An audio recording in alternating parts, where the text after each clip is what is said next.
Deux mascottes ont marqué la PS1 à la fin des années 90. Crash Bandicoot a vu le jour en 96. Un mammifère bipède avec des baskets chic qui doit vaincre le docteur Neocortex, stéréotype du savant fou. Crash est très agile et peut tourner comme une tornade pour éliminer les ennemis avec un volant très satisfaisant.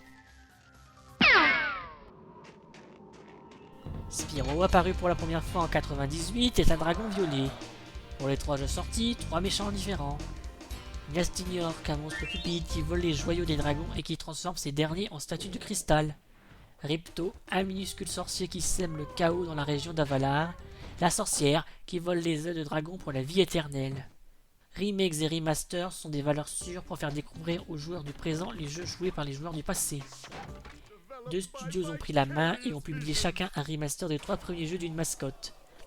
Vicarious Visions pour Crash Bandicoot Insane Trilogy, sorti sur PC en 2018.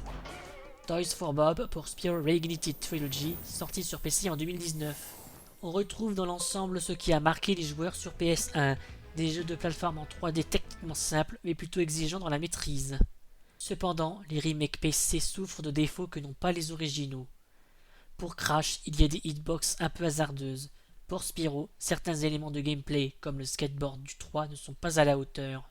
En revanche, je tiens à souligner que les 3 épisodes de Crash rendent Coco jouable et mettent à disposition des contre-la-montre. Je doute de l'intérêt de ces derniers pour Crash 1, puisque les niveaux sont bien plus difficiles par rapport aux 2 autres épisodes. Dans le combat PS1 contre PC, c'est malheureusement la PS1 qui gagne au point. Il y a peut-être les 2 premiers Spyro qui valent le coup sur PC parce que leurs mécaniques de gameplay ne sont pas compliquées, donc stables. Le reste ne fait pas assez pour me satisfaire complètement. Spyro 1, 6,5 sur 10.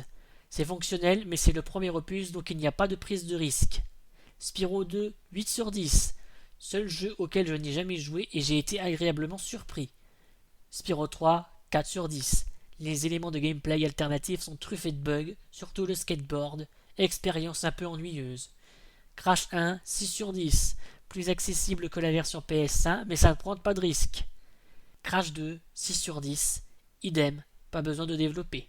Crash 3, 6,5 sur 10. Idem. Si je fais la moyenne de tout ça et j'arrondis au demi-point le plus proche, j'atteins 6 sur 10. Bref, c'était ni agréable ni pénible, mais j'attendais de ces remakes le sentiment de nostalgie qui n'est jamais arrivé. Oh les jeux, c'était mieux de mon temps!